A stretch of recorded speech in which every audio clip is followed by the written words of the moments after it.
निर्मला की शादी कम उम्र में ही घर वालों ने करवा दी थी और उसके पति का देहांत शादी के कुछ समय बाद ही हो गया था। निर्मला को एक बेटी थी, आरती, जिसे उसने बहुत नाजों से पाला था। आरती जो मांगती निर्मला तुरंत लाके उसे दे देती।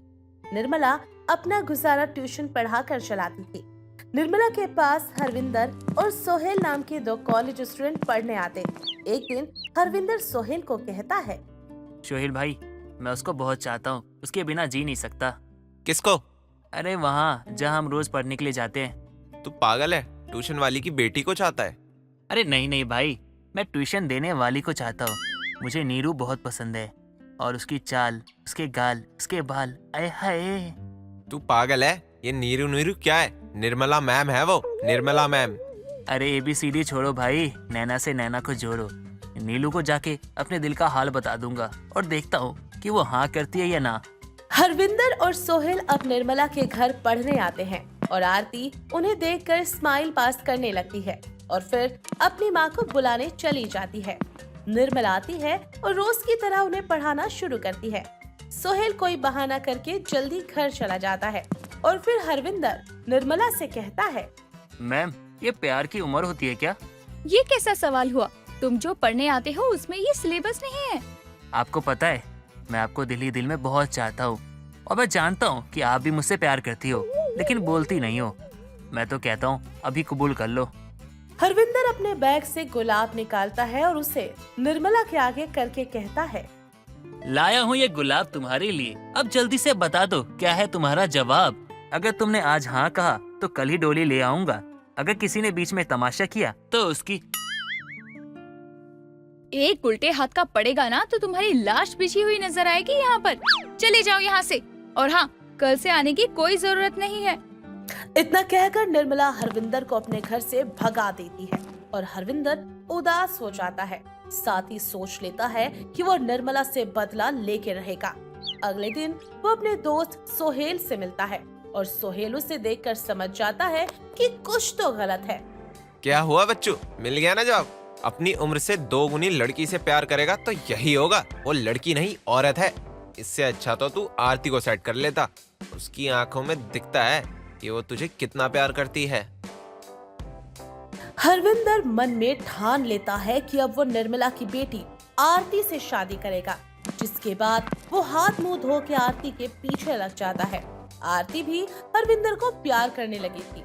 उसकी तरफ से इशारा पाके वो खुश हो जाती है, जिसके बाद एक दिन आरती हरविंदर के पास आकर उसे बताती है, हरविंदर, हम दोनों एक दूसरे से बहुत प्यार करते हैं। चलो ना माँ से बात करते हैं ताकि वो हमारी शादी करवा दे। अरे पागल, तू पिक्चर नहीं देखती है क्या? ये माँ बाप तो प्यार के दुश्मन होते हैं। एक काम करते हैं, हम शादी कर लेते हैं और फिर तुम्हारी माँ को जाके बता देंगे कि हमने शादी कर ली। मैं शादी के बाद तुम्हारे घर पर ही रहूंगा। तुम पागल हो? घर जमाई क्यों बनोगे? आखिर तुम एक बेटी होकर अपनी माँ को अकेला कैसे रहने के लिए बोल सकती हो, जबकि तुमको पता है कि तुम उनकी इकलौती बेटी हो, तुम्हारे अलावा उनका कोई नहीं है, फिर भी उनको अकेला छोड़ना चाहती हो तुम? हरविंदर और आरती सबसे छुपकर मंदिर में शादी कर लेते हैं और उसके बाद आशीर्वाद लेने निर्मला के पास आ जाते हैं। निर्मला उन्हें देख के चौंक जाती है कि आखिर ये सब हुआ कैसे। ये सब क्या है? तुम दोनों ने शादी कर ली? माँ, मैं और हरविंदर एक दूसरे से बहुत प्यार करते हैं। आप नहीं मानती तो हमने खुद ही शादी कर ली। तुम जानती भी हो ये लड़का कैसा है? इसने, खैर, अब तुमने शादी कर ली है तो आशीर्वाद लो और अपने ससुराल जाओ। नहीं माँ, हरविंदर जी बहुत अच्छे हैं। उन्होंने कहा है कि हम यहीं रहेंगे आपके पास। आरती ये बोलती है और इतना कहकर अपने कमरे में चली जाती है और निर्मला हरविंदर से कहती है, मेरी बेटी बहुत भोली है और तुमसे प्यार करती है। प्लीज इसका दिल मत तोड़ना। क्यों ना तोड़ू? हाँ, जब मेरा दिल तोड़ने की बारी आई तब तो तुमने नहीं सोचा। और मैं आज भी तुमसे प्यार करता हूँ और बस मैं ये चाहता हूँ कि तुम बस मेरी हो और मैं तुम्हारा, समझी? एक दिन आरती अपने कमरे में सो रही होती है। मौका पाके हरविंदर किचन में आ जाता है, जहाँ निर्मला खाना बना रही होती है। हरविंदर किचन में जाकर निर्मला को पीछे से गले लगा लेता है। ओ जान, तुम्हारी ये खुशबू मुझे पागल कर देगी। हट जा यहाँ से, वरना ये गर्म चम्मच तेरे मुंह पर चिपका दूंगी। हरविंदर आरती के रूम में चला जाता है। इसके बाद आए दिन हरविंदर निर्मला को किसी न किसी बहाने तंग किया करता। कुछ दिन बीत जाते हैं। एक दिन आरती हरविंदर से कॉल पर बात करते हुए मार्केट जा रही होती है कि तभी अचानक आरती चिल्लाती है और कॉल कट जाता है। हरविंदर घबरा जाता है और भागा भागा मार्केट जाता है। मार्केट पहुंचकर वो आरती को अब अपनी बाहों में भर लेता है और घबराते हुए कहता है, मेरी तो जान निकल गई थी। पागल, तुम चिल्लाई क्यों? और अगर चिल्लाई तो कॉल क्यों नहीं उठा रही थी? वो बिल्ली का बच्चा गाड़ी के नीचे आने वाला था, इसलिए डर के चिल्लाई। तुम सच में पागल हो, मेरी तो जान निकल गई थी। हरविंदर को इस बात का एहसास हो जाता है कि वो बस आरती को चाहता है, निर्मला को नहीं। वहीं दूसरी तरफ निर्मला अपने घर में बैठी रो रही होती है कि तभी सोहेल वहां आता है और निर्मला को रोते हुए देखकर उससे पूछता है, क्या हुआ मैम, आप रो क्यों रही हो? हरविंदर ने मुझसे बदला लेने के लिए मेरी बेटी से शादी कर ली और अब वो मुझे रोज परेशान करता है। तो आपको उससे बदला लेना चाहिए और अपनी बेटी के आगे उसका पर्दाफाश कराना चाहिए। वैसे तो वो मेरा दोस्त है, पर उसकी ये हरकत मुझे भी पसंद नहीं आई। आखिर आपकी बेटी को भी तो पता चले कि उसका पति उसकी माँ से सेटिंग करना चाहता है। सोहेल सब कुछ समझाकर अब निर्मला के घर से चला जाता है और निर्मला सोच लेती है कि अब तो आर्या पार करके ही रहेगी। अगले दिन हरविंदर अपने कमरे में अकेले बैठा हुआ था और निर्मला आके उसे कस के गले लगाकर कहती है, ओ मेरी जान, जरा झप्पी पप्पी तो दे दो। ये क्या कर रही हैं आप? हटिए। जान, अब भी तो सही कर रही हूँ। मुझे समझ आ गया है कि इस उम्र में मुझे कौन ही मिलेगा। अब तुम मिले हो तो तुमको जाने थोड़ी दूंगी। अरे हटिए ना, आरती आ जाएगी। तो आने दो ना, मैं नहीं डरती किसी से। और तुम तो मुझसे शादी करने वाले थे ना। चलो मेरी बेटी को तलाक दे दो, हम शादी कर लेते हैं। निर्मला वहाँ से चली जाती है और अब हरविंदर घर में डर डर के घूमने लगता है। जैसा डर निर्मला को लगता था, अब वैसा ही हरविंदर को हो जाता है।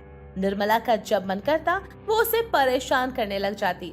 ऐसे एक दिन आरती अपने कमरे में सो रही होती है और हरविंदर बाहर टीवी देख रहा होता है कि तभी उसका दोस्त सोहेल आ जाता है। सोहेल, तू यहाँ कैसे? वो मुझे भाभी ने बुलाया। अच्छा, आरती ने? रुक, अभी आवाज लगाता हूँ। अरे रुक रुक, आरती ने नहीं, नीरू भाभी ने।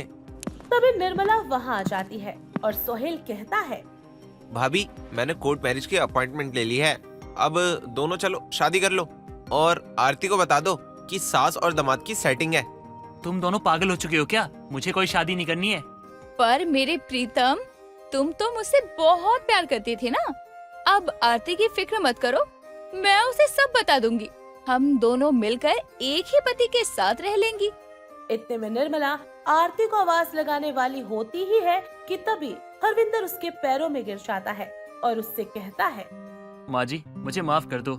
ये सब मेरा बचपना था। मुझे एहसास हो चुका है कि मैं बस आरती से प्यार करता हूँ और उसके बिना जी नहीं सकता। और मैंने जो कुछ भी आपके साथ किया उसका पछतावा है मुझे, और मैं माफी मांगना चाहूंगा। प्लीज आप आरती को इसके बारे में कुछ भी मत बताना, वरना मैं उसकी नजरों से घिर जाऊंगा और वो मुझे छोड़ देगी और मैं उसके बिना जी नहीं सकता। प्लीज आप उसे कुछ मत बताना। उठ जाओ, तुमको तुम्हारी गलती का एहसास है, मेरे लिए ये बहुत है।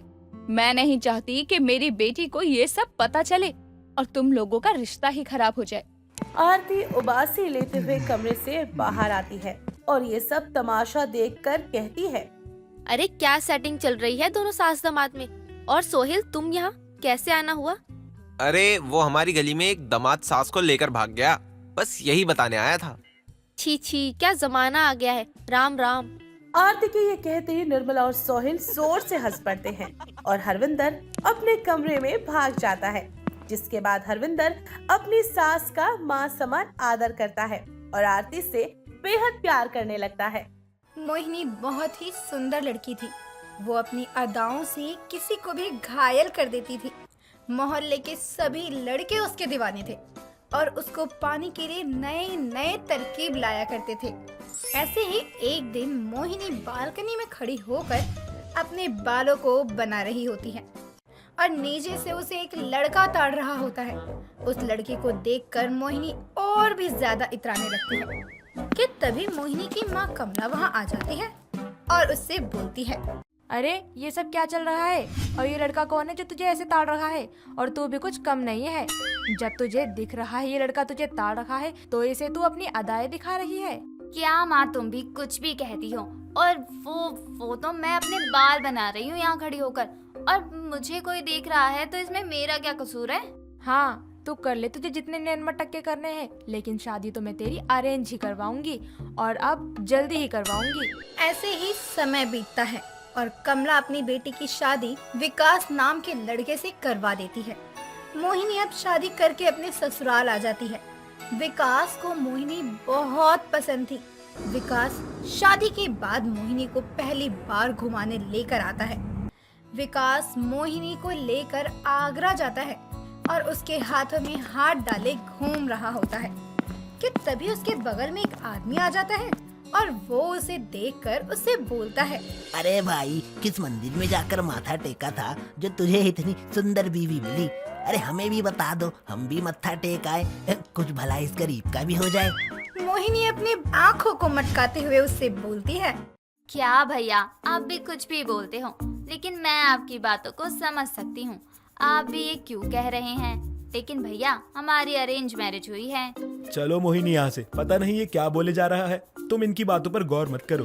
कुछ दिनों बाद मोहिनी और विकास घर आ जाते हैं और एक दिन मोहिनी घर के बाहर खड़े सब्जी वाले से कुछ सब्जियां खरीद रही होती है। मोहिनी कुछ सब्जियों को तुलवाती है और सब्जियों का थैला लेकर आगे बढ़ जाती है। सब्जी वाला मोहिनी को आवाज देते हुए उससे बोलता है, अरे भाभी जी, सब्जी तो आपने सब ताजी ताजी लेकर अपने थैले में भर लिया, लेकिन इन सब्जियों के पैसे कौन देगा? भाभी जी, सब्जी के पैसे तो देती जाओ। मोहिनी अपने कमर को मटकाती हुई उस सब्जी वाले के पास जाती है और उससे बोलती है, क्या भैया, अब आप मुझसे भी पैसे लोगे? भाभी भी कहते हो और पैसे भी मांग रहे हो। भाभी को चीजें लोग मुफ्त में देते हैं और तुम हो कि पैसे मांग रहे हो। अरे भाभी, आप बुरा मान गई। चलो कोई बात नहीं, आपके पास पैसे नहीं होंगे, कोई नहीं, जब आप देना चाहे तब दे देना। सब्जी वाला ये सब बोल ही रहा होता है कि तभी सब्जी के ठेले के पास मोहल्ले का पिंटू आता है, जो मोहिनी भाभी का बहुत बड़ा दीवाना होता है। वो भाभी के पास जाकर उससे बोलता है, अरे भाभी, मैं ये क्या सुन रहा हूँ कि आपके पास पैसे नहीं हैं और बिना पैसे के ही सब्जी लेकर जा रही हैं। लेकिन भाभी, आप एक बार मुझे तो बताती। हाँ पिंटू, पैसे तो नहीं है, कोई बात नहीं, मैंने बाद में दे दूंगी पैसे। क्या भाभी जी, कर दी ना आपने दिल दुखाने वाली बात। जब मैं कह रहा हूँ ना कि मैं आपकी मदद कर देता हूँ पैसे देके। भाभी जी, आप भी सब्जी लीजिए और पैसे मैं दे दूंगा। बोलिए, कितने पैसे हुए? पिंटू सब्जी वाले को पैसे देता है। मोहिनी एक बार फिर अपनी अदाओं से सबको दीवाना बना देती है। समय यूं ही गुजरता है। ऐसे ही एक बार मोहिनी का पति विकास काफी समय से अपना बिजली का बिल नहीं भर रहा होता है। तभी बिजली विभाग से कुछ लोग मोहिनी के घर आते हैं, जो उसके घर पर आकर लगे मीटर की तार को सीढ़ियों पर चढ़कर काट रहे होते हैं। तभी मोहिनी अपनी कमर को मटकाती हुई वहां आती है और अपने बालों के लटों को अपनी उंगलियों से घुमाते हुए बिजली विभाग के लोगों के पास जाकर उनसे बोलती है, अरे भैया, क्या कर रहे हैं? हमारी बिजली क्यों काट रहे हैं? अगर आप हमारी ये बिजली काट देंगे तो हम रहेंगे कैसे इस गर्मी में? इतनी गर्मी पड़ रही है, हाय हाय, हम तो मर ही जाएंगे। अरे मैडम, पहले तो आप ये त्राना बंद कीजिए और आपकी ये अदाएं ना हमारे सरकारी कर्मचारियों पर को नहीं चले। और बिजली इसलिए काटती है क्योंकि आपके पति ने बिजली का बिल नहीं भरा। अरे पैसे आ जाएंगे तो बिजली भी आ जाएगी। अपनी बहू की आवाज सुनकर मोहिनी की सास विमला वहां आती है और अपनी बहू के पास जाकर उससे कहती है, अरे क्या, जब देखो तब बल खाती रहती है, और ये सब कौन है? अरे ताई, हम लोग बिजली विभाग से हैं और आपके घर की बिजली काटन आए हैं। अरे बिजली का बिल नहीं भरा आपने इतने टाइम से। अरे बेटा, ऐसा नहीं कर, मुझे कुछ दिन का समय दे, मैं जल्दी ही सारा पैसा भर दूंगी। बेटा, मैं तेरी माँ की उम्र की हूँ, इस गर्मी में बिना लाइट बिना पंखे के मैं कैसे रहूंगी? बेटा, थोड़ा तरस खा ले। अरे ताई, तेरी उम्र का लिहाज कर रहा हूँ। अरे इस चक्कर में बिजली नहीं काट रहा, और जैसी तेरी बहू की अदाएं हैं ना, अरे इब के इब काट दूं मैं बिजली। इतना कहकर बिजली विभाग के लोग बिना बिजली काटे वहाँ से चले जाते हैं। उनके जाने के बाद विमला अपनी बहू मोहिनी के पास जाती है और उसके पास जाकर उससे बोलती है। देखा बहू कैसे बात की जाती है और कैसे वो बिजली वाला मेरी बातों को मान गया और बिजली को बिना काटे चला गया। माँ जी आप कहना क्या चाहती हो? मुझसे कोई गलती हुई है क्या? गलती? अरे बहू अभी तक तूने कुछ काम ठीक किया है जो तू ये पूछ रही है? और एक बात और सुन ले मेरी बहू, ये जो अदाएं दिखा दिखा कर लोगों से तू बात करती है ना, इसको बंद कर ले। तूने देखा ना कैसे उस बिजली वाले से बात की मैंने, और तुझे भी हर जगह अपनी ये अदाओं को दिखाने की जरूरत नहीं है। बिना अदाएं दिखाए भी कुछ काम कर लिया कर। ओफो माँ जी, आप भी ना पता नहीं क्या क्या सोचती हो। आपको तो पता है ना मैं कितनी सुंदर हूँ और लोग खुद ही मेरे पीछे पागल हैं। मुझे इन अदाओं को दिखाने की जरूरत नहीं है। एक दिन मोहिनी अपने लिए साड़ी खरीदने एक दुकान पर जाती है और दुकान के अंदर जाने के बाद दुकानदार उसको कई तरह की अच्छी अच्छी और महंगी साड़ियाँ दिखाने लगता है। तभी मोहिनी को एक लाल कलर की महंगी सी साड़ी पसंद आ जाती है। वो उस साड़ी को उठाकर दुकान वाले के पास जाती है और उससे कहती है, भैया ये साड़ी कितने की है? मुझे बहुत पसंद है, क्या मैं ये पहनकर देख सकती हूँ? मैम ये लाल साड़ी तो 5,000 की है और हाँ आप इसे यहाँ पहनकर देख सकती हो। मोहिनी वहीं अपने ऊपर साड़ी को लगाकर देखने लगती है। दुकानदार मोहिनी की सभी हरकतों को नोटिस कर रहा होता है और मोहिनी को भी पता होता है कि दुकानदार उसे देख रहा है और वो तभी अपना पल्लू सरका लेती है और हमेशा की तरह वहाँ भी अपनी अदाएं दुकानदार को दिखाने लगती है। ये सब देख दुकानदार उसके पास जाता है और मोहिनी से कहता है, मैम आप इतनी सुंदर हो और आपके ऊपर ये लाल साड़ी, ओहो कसम से जानलेवा लग रही हो मैम आप इस लाल साड़ी में। मैम क्या आप मेरे दुकान में काम करोगी? आप इतनी खूबसूरत हो, बस आपको ये महंगी महंगी साड़ी कस्टमर को पहनकर दिखानी होगी। तभी दुकानदार टेबल से एक साड़ी उठाता है और मोहिनी को जबरदस्ती पहनाने के बहाने उसे छूने लगता है और उसकी कमर और गले पर अपने हाथ फेरने लगता है। मोहिनी को दुकानदार का इस तरह से छूना बिल्कुल भी अच्छा नहीं लगता। मोहिनी दुकानदार को पीछे हटाते हुए उससे गुस्से में बोलती है, ये क्या कर रहे हो? दूर हटो, मुझे किस तरह से छू रहे हैं आप? अरे मैम क्या हुआ? आप भी तो इसीलिए आई हो ना यहाँ पर, और आपकी अदाएं और आपकी ये खूबसूरती। मोहिनी उसको धक्का देती है और तेज तेज चिल्लाने लगती है। आसपास के लोग वहाँ इकट्ठा हो जाते हैं। उस भीड़ को देख मोहिनी रोने लगती है। इतने में मोहिनी की सास जो किसी काम से वहाँ से गुजर रही थी, तभी वो भी वहाँ आ जाती है और अपनी बहू को वहाँ से घर ले जाती है। घर जाने के बाद उसकी सास उसके पास आकर बैठती है और उसे संभालते हुए उससे कहती है, क्या हुआ बहू, ठीक तो है? क्या हुआ बहू, बोलना। बहू चुप क्यों है, रो क्यों रही है? माँ जी मुझसे बहुत बड़ी गलती हो गई। आज मुझे अपनी गलतियों का एहसास हो रहा है। हुआ क्या है बहू, आखिर बता दो। माँ जी आज मुझे मेरी ये अदाएं दिखाने वाली आदत एक दरिंदे का शिकार बनाने वाली थी। भगवान ने मुझे उस दरिंदे से बचा लिया। माँ जी मैं गलत थी जब मैंने कभी आप लोगों की बात नहीं मानी। मुझे माफ कर दीजिए माँ जी। कोई बात नहीं बहू, तू सही सलामत घर आ गई, भगवान का शुक्र मना। देर से ही सही पर तुझे तेरी गलतियों का एहसास तो हो गया ना। और बहू तूने ये सुना है ना, जब जागो तब सवेरा। भक्ति एक सरकारी स्कूल की अध्यापिका थी। भक्ति का तन मन धन सब देशभक्ति में डूबा हुआ था। साथ ही भक्ति भगत सिंह की बहुत बड़ी फैन थी। जहां वो घर के मंदिर में भगवान के आगे हाथ जोड़ा करती थी, वहीं भगत सिंह को भी रोज पूजा करती थी। ऐसे ही एक दिन भक्ति अपनी क्लास के बच्चों के आगे गीत गा रही थी। विजय विश्व तिरंगा प्यारा, झंडा ऊंचा रहे हमारा, जय हिंद। भक्ति के जय हिंद बोलते ही क्लास के सभी बच्चे जोर से जय हिंद का नारा लगाते हैं। तभी भक्ति कहती है, बच्चों हमेशा याद रखना, देश के लिए कभी भी कुछ भी करना पड़े तो कभी पीछे मत हटना, क्योंकि हम मिट्टी से ही बने हैं और एक दिन इसी मिट्टी में ही हो जाएंगे। तो हमारे वीर भगत सिंह की तरह सर उठाकर जीना, गुलामी कभी ना करना। इतना कहकर भक्ति अपने क्लास के बच्चों को पढ़ाना शुरू करती है और स्कूल खत्म होने के बाद वो अपने घर वापस आते हुए रास्ते में बैठे कुछ नौजवानों की टोली को बड़े गौर से देखती है जो मटर गश्ती कर रहे थे।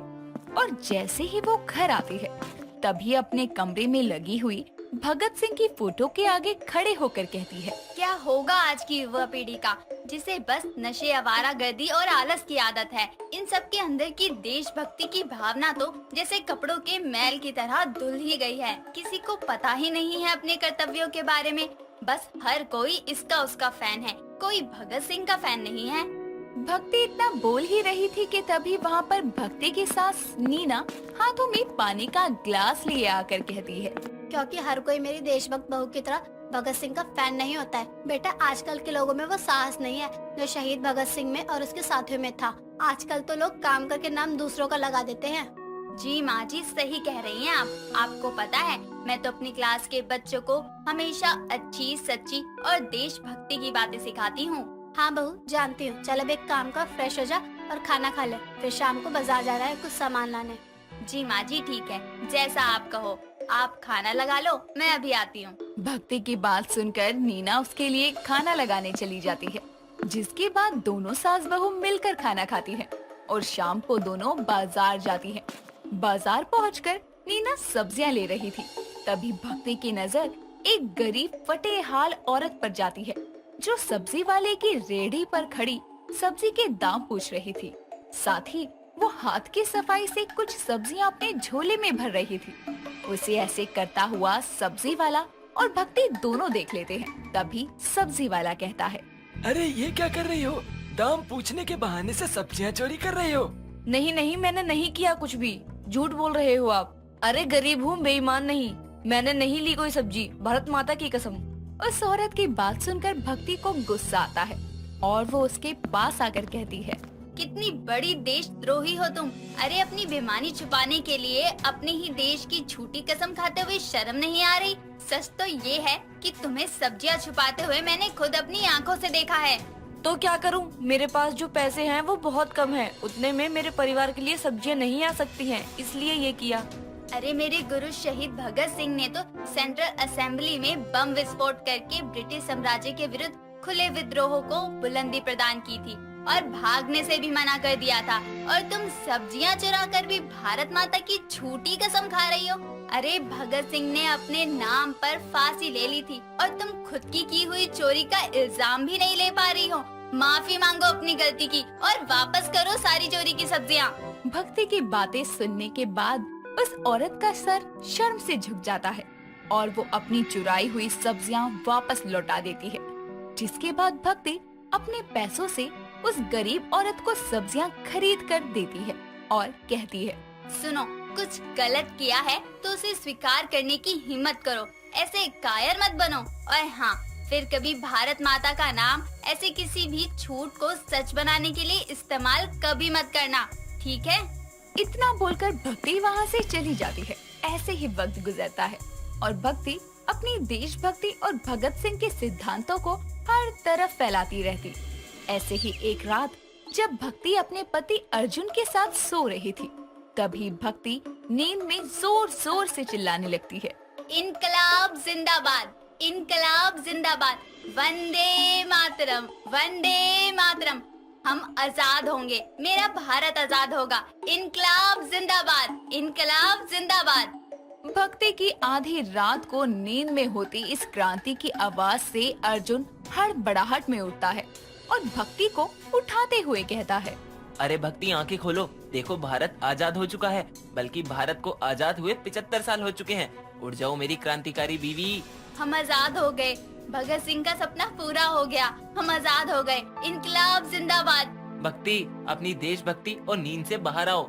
सॉरी सॉरी अर्जुन, वो मैं सोने से पहले भगत सिंह की एक किताब पढ़ रही थी, उसे पढ़ते पढ़ते कब आँख लग गई पता ही नहीं चला, तो दिमाग में बस वही सब घूम रहा था। सॉरी, तुम सो जाओ, अब कोई नारा नहीं लगाऊंगी, पक्का। सॉरी। भक्ति की बात सुनकर अर्जुन फिर से सो जाता है और भक्ति भी चुपचाप सो जाती है।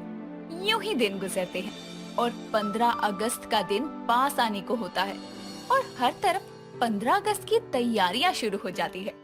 भक्ति भी 15 अगस्त का जश्न मनाने की तैयारी में लग जाती है। वो स्कूल के बच्चों को सिंगिंग और डांसिंग की प्रैक्टिस करवाने लगती है। ऐसे ही एक दिन जब वो स्कूल से घर आती है, तभी नीना कहती है, अरे बेटा, 15 अगस्त की तैयारी कैसे चल रही है? इस बार क्या करने वाले हैं तेरे बच्चे? माँ जी, इस बार बच्चों को सिंगिंग और डांसिंग दोनों ही सिखा रही हूँ। इस बार मेरी क्लास के बच्चे भगत सिंह के गाने पर परफॉर्म करेंगे और आपको पता है, मैंने अपनी क्लास के सारे बच्चों के लिए भगत सिंह की फोटो वाली टी शर्ट भी मंगवाई है। जिस तरह से मैं भगत सिंह के रंग में रंगी हूँ, वैसे ही मेरे बच्चे भी इस बार देशभक्ति और भगत सिंह के रंग बिखेरेंगे। और तू क्या करेगी? मैं तो माँ जी, अरे मैं क्यों बताऊं, आप और अर्जुन जी स्कूल आएंगे, बस तभी देख लेना। चलो अभी बहुत काम है, वो कर लूं। इतना कहकर भक्ति घर के बाकी कामों में लग जाती है। कुछ दिन गुजरते हैं और आखिरकार 15 अगस्त का दिन आता है। नीना और अर्जुन फंक्शन के लिए भक्ति के स्कूल जाते हैं, जहां भक्ति की क्लास के बच्चे भगत सिंह का गीत गाते हैं और उनके गाने पर डांस करते हैं। और अंत में भक्ति हाथों में झंडा लेकर कहती है, ताक दुश्मन का किला कर जाएंगे मरते मरते, जिंदा दिल सबको बना जाएंगे मरते मरते। हम मरेंगे भी तो दुनिया में जिंदगी के लिए, सबको मर मिटना सिखा जाएंगे मरते मरते। भगत सिंह जुदा हो गया तो क्या हुआ, कौम के दिल को मिला जाएंगे मरते मरते। खंजरे जुल्म गला काट दे परवाह नहीं, तो गैरों का मिटा जाएंगे मरते मरते। क्या जलाएगा तू कमजोर जलाने वाले, आह से तुझको जला जाएंगे मरते मरते। ये ना समझो कि भगत सिंह फांसी पे लटकाया गया, सैकड़ों भगत बना जाएंगे मरते मरते। भक्ति की इस कविता को सुनकर सब लोग खड़े होकर नम आंखों से तालियां बजाते हैं। तभी भक्ति हवा में झूलते झंडे को प्रणाम करती है और कहती है, क्यों? बस स्वतंत्रता दिवस, गणतंत्र दिवस पर ही हम सबको देशभक्ति याद आती है। हमारे दिल में हर वक्त देश के लिए इज्जत, सम्मान, कुछ कर दिखाने का जुनून होना चाहिए। हर उस वीर जवान के लिए प्रेम भाव होना चाहिए जो हमारी ही रक्षा के लिए खुद की जान हथेली पर बॉर्डर पर खड़े होते हैं। करो अपने भारतीय होने पर गर्व, अपने देश पर, अपनी बोली पर, अपने पहनावे पर, क्योंकि सर उठाकर जीना है भगत सिंह की सीख है ये। आओ मेरे साथ जोर से मिलकर बोलो, वंदे मातरम, वंदे मातरम, वंदे मातरम। वंदे मातरम का नारा लगाने के बाद सभी लोग साथ में राष्ट्रीय गान गाते हैं और तिरंगे को फूल अर्पित करते हैं और एक साथ मिलकर इंकलाब जिंदाबाद का नारा लगाते हैं और 15 अगस्त के दिन को भक्ति पूर्वक मनाते हैं। दोस्तों, अगर आपको ये कहानी पसंद आई तो इसे लाइक करें, शेयर करें और कमेंट करके बताएं कि कहानी में आपको सबसे अच्छा क्या लगा।